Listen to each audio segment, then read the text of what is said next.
What is up, everybody? This is a nice March 27th. I just want to say congratulations, Utah, on breaking your all-time winter snowpack record. How exciting is that? Well, okay, I guess it's not that exciting, but regardless, this is indeed a record-breaking year for snowpack. As long as this data has been kept in the state of Utah, or really out west, there has never been a snowier winter on record for the state of Utah. So let's all celebrate for a second. All right, now on to the main video. Those of you living out west will have no doubt noticed this has been an unusually snowy winter. And for Utah at least, the snowpack has always been above average this winter. It wasn't until January 1st of this year that it truly started to get well above average. By February 6th, we had reached 15.9 inches above the typical median peak set in normally on April 3rd of 15.8 inches. By March 2nd, we'd reached 20 inches. And by March 16th, we had reached the 90th percentile level, which is a pretty good indicator for a very snowy year.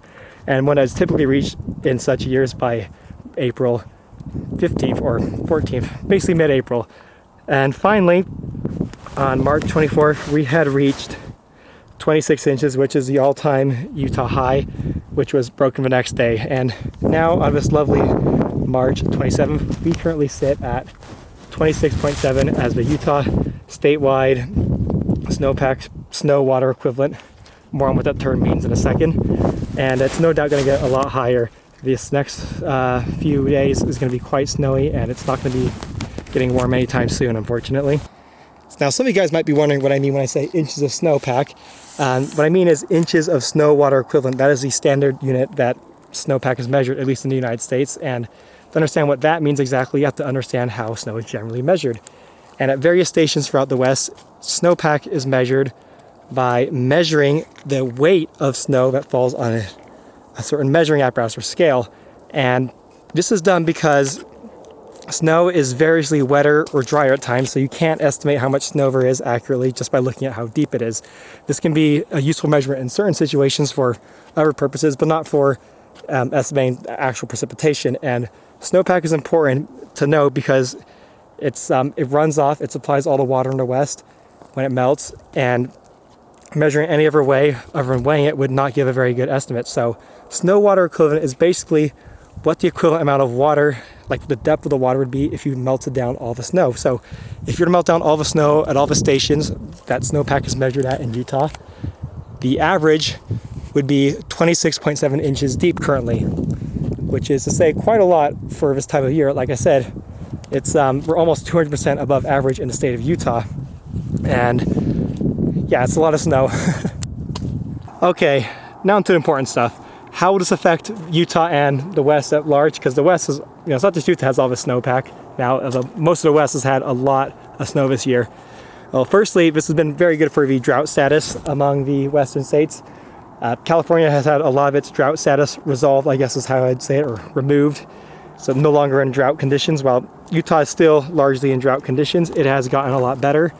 Another important impact for Utah in particular is the Great Salt Lake will likely rise quite a lot and hopefully get back to closer to its more historic levels. It's already risen a bit this winter, but with the runoff, it could be quite a large rise. And it also definitely be an opportunity to fill up our reservoirs again, which is a good thing. The three basins that flow into the Great Salt Lake, the Provo Jordan, the Weber River, and the Bear River, are all way above average, especially the first two, the Weber and the Utah Provo Jordan, whatever you call it. I get it mixed up because that's where Utah County is. A lot of it runs through that county. But regardless of that, the other important thing that could happen is there could be a lot of flooding, which is obviously less desired than the other two things I mentioned.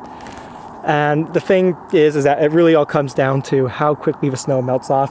The snowpack doesn't necessarily have to lead to flooding, but say if it's you have the next cool few months and then suddenly June gets really hot, it could be a pretty bad situation that will lead to a ton of snow melting off all at once, and flooding banks on the rivers and potentially damaging some of our communities. So hopefully that doesn't happen. But it's hard to predict. I think there will probably be at least some flooding. I mean, I know in California there's already been a lot of flooding, and it could no doubt get a lot worse. But regardless, let's maybe appreciate the fact that we are living in a record-breaking time, a record-breaking year, and enjoy it while it lasts, because it may not be this snowy again for a long while. Who cares if I can't make videos about plants? Snow, it ain't too bad. I'll never see it this snowy again for sure, I think. Anyways, have a nice day. See you next time.